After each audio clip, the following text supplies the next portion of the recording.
मैं प्रियरंजन भारती और आज आपके साथ मेरी बात में आज हम अपना विषय रखेंगे। देखिए,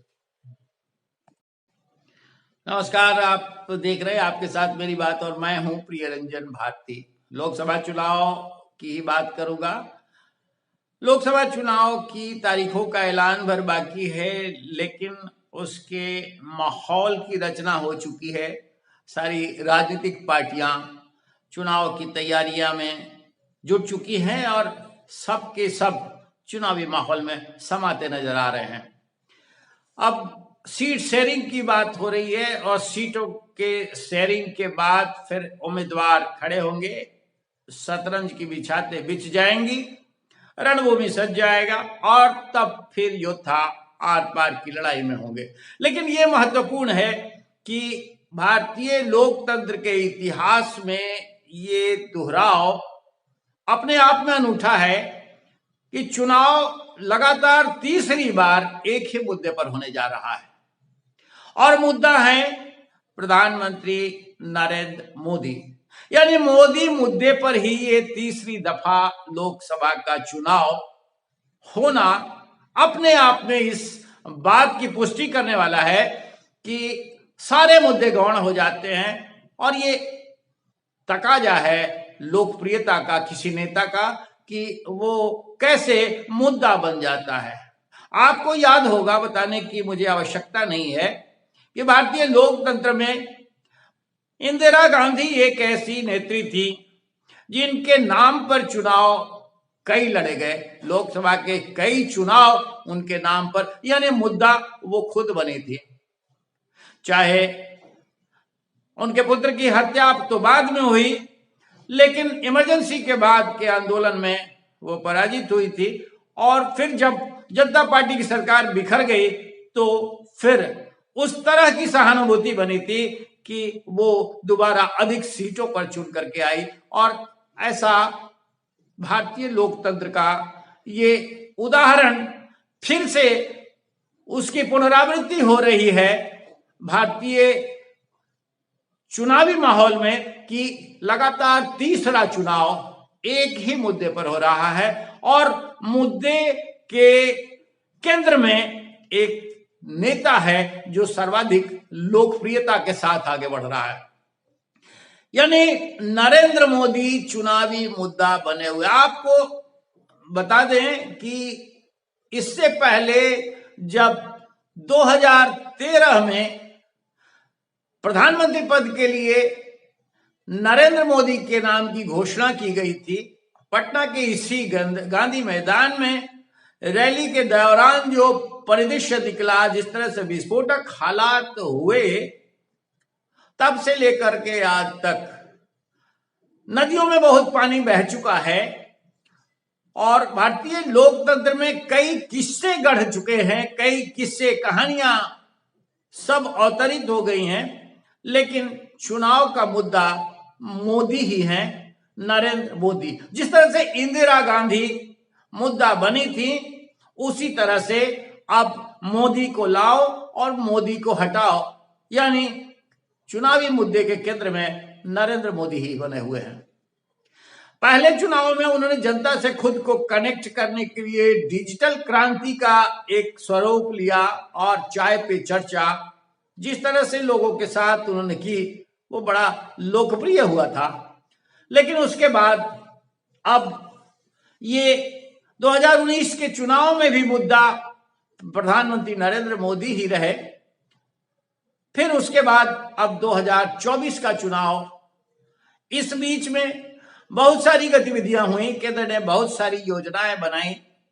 योजनाओं का सीधा लाभ लाभुकों के खाते तक पहुंचाने की अभियान भी इस मोदी सरकार ने किया और अब स्थितियां ये हैं कि बहुत सारी योजनाओं से सीधे जनता कनेक्ट हो चुकी है, जो लाभुक हैं उनका सीधे उससे जुड़ाव हो चुका है।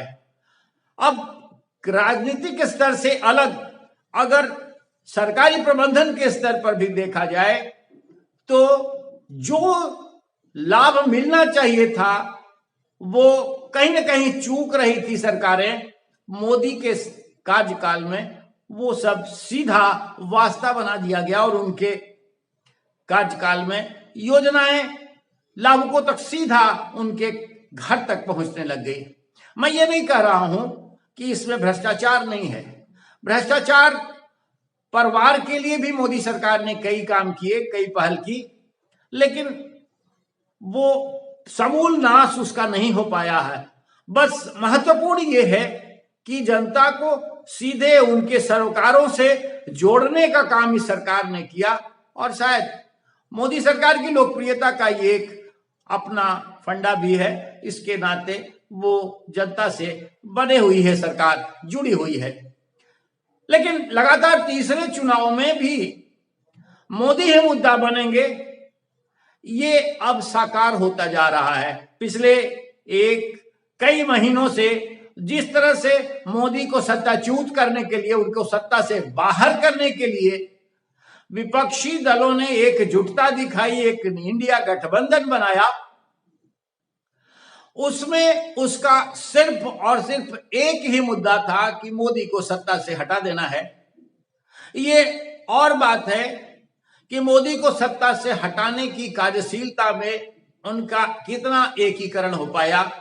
विभिन्न राज्यों में जहां मोदी को वो हरा सकते हैं, उन राज्यों में उनकी व्यूहरचना कैसी हुई, इस पर भी गौर फरमाने की आवश्यकता है। उनके पास विकल्पहीनता यानी नेतृत्व कौन करेगा, मोदी के खिलाफ कौन व्यक्ति प्रधानमंत्री का दावेदार होगा, प्रधानमंत्री पद का उम्मीदवार बनेगा, इसकी अभी तक कोई परिकल्पना साकार नहीं हो पाई है। लेकिन मोदी हैं, मोदी बॉक्स में खड़े हैं और मोदी पर तीर चलाए जा रहे हैं। मुद्दा मोदी बने हुए हैं और मोदी खुद को 400 पार ले जाने की बात कर रहे हैं। यानी जनता में जिस तरह से उनकी जनप्रियता है, लोगों के साथ उनका सीधा जैसा वास्ता है, उसके कारण उनके हौसले और उनके गठबंधन के साथियों के हौसले बुलंद हैं कि मोदी के नाम पर हम भी पार हो जाएंगे। और उसी हिसाब से चुनावी व्यूहरचना भी की जा रही है, सीटों पर तालमेल भी की जा रही है। लेकिन दूसरे तरफ मोदी को हटाने चले विपक्षी दलों में मुद्दा तो सिर्फ मोदी को हटाना है, लेकिन उनकी व्यूह रचना इनके मुकाबले कितनी कारगर है, ये अभी तक स्पष्ट नहीं हो पा रहा है। राज्यों में अलग अलग विसंगतियां हैं, अलग अलग तरह से मुठभेड़ की स्थिति है विभिन्न गठबंधन दल के साथियों में। उसका प्रतिफल यही निकल के आ रहा है कि इनमें मोदी को हटाने की समझ तो है, लेकिन मोदी हटाओ के नाम पर इनकी दक्षता और इनकी टीम पूरी तरह से एकजुट नहीं है, इनमें बिखराव है। ऐसे में यह महत्वपूर्ण हो जाता है कि जनता के बीच में जो लोकप्रिय है और जिसके नाम पर एकाग्रचित होकर के लोग खींचे चले आते हैं, वोट देते हैं, उसके विकल्प में बिखराव होने की स्थिति में नतीजे क्या निकलेंगे।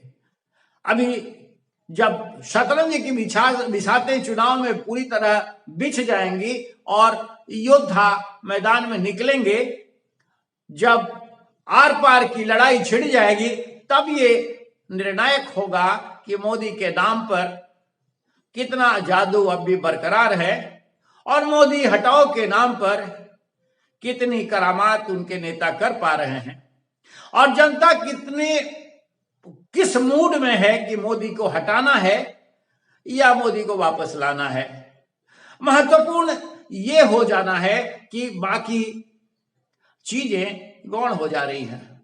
महत्वपूर्ण यही दिख रहा है कि बाकी कोई मुद्दा हवा है। बिहार में अगर बिहार में देखें तो अनेक मुद्दे हैं। बेरोजगारी का मुद्दा है, अपराध का मुद्दा है, बहुत सारी तरह की कठिनाइयों के बीच से भी जनता जुड़ती है। जाति का मुद्दा है, लेकिन इसके बावजूद मोदी के नाम पर चुनाव होना, नरेंद्र मोदी के मुख्य आकर्षण का केंद्र बने रहना, ये दिलचस्प है और ये इस बात की तस्दीक करता है कि इंदिरा गांधी के बाद लगातार तीसरी बार मुद्दे के केंद्र में, चुनावी मुद्दे का केंद्र बिंदु अगर कोई बना है तो वो एक लोकप्रिय नेता, प्रधानमंत्री पद पे काबिज नरेंद्र मोदी हैं। यानी नरेंद्र मोदी के नाम पर ही चुनाव तीसरी मर्तबा लड़ा जा रहा है। और ये भारतीय लोकतंत्र के इतिहास में, भारतीय लोकतंत्र के मर्यादाओं के बीच में एक लकीर खींचने जैसा है। अब इस बार के चुनाव के बाद का परिदृश्य क्या होगा वो बाद की स्थितियां हैं, लेकिन फिलहाल जनता जब वोट करने जाएगी और मतदान के बाद नतीजे आएंगे तब निकल के बहुत कुछ साफ हो जाएगा कि मोदी के नाम पर लड़ा गया यह चुनाव आखिर किस तरह की इबारत लिखता है। आप देखिए, आप तो इसके साक्षी बनेंगे, लेकिन हाँ, आप देखते रहिए हमारा चैनल आपके साथ मेरी बात, और बने रहिए हमारे साथ। फिर हम किसी और विषय पर आपसे बात करेंगे कल। आज के अंक में बस इतना ही। नमस्कार।